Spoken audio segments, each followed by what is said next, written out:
real and is not just, you know, when hip hop first crept into comic books, it was, there's the two white breakdancing kids in Archie, and they show up in tracksuits and spin on their heads. And then, you know, Spider-Man is swinging around and he's commenting on those crazy kids spinning on their heads. And, you know, then you get things like, you get some incredibly questionable, shall I say, hip-hop comics crossovers. You get Hammerman.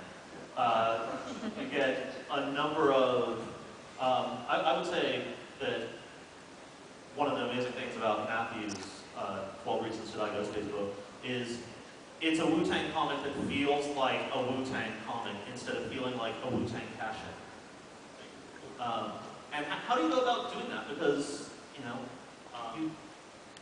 without putting in just the superfluous surface elements, how do you make it feel? You know, it's funny for me when they came to me, RZA's people reached out to me to talk about doing this comic for Ghost.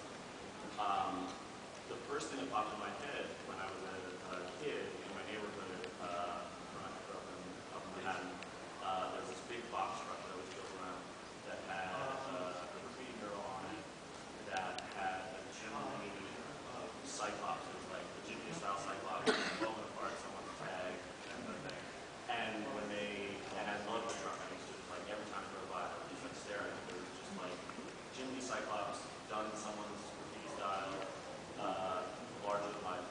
And for some reason, when they contacted me, and I went out to lunch with some Wu-Tang people, and that was just in my head, and I was like, I can't do that. I don't want to make that. That's a cash-in on hip-hop, and that's like a surface element, and I want to do something that's a real comic, that's a legitimate thing, but feels Wu-Tang. And it took a long time of me sitting down with RZA and sitting down with Adrian Young, who produced the record that the comic was tied to, talking about like what the story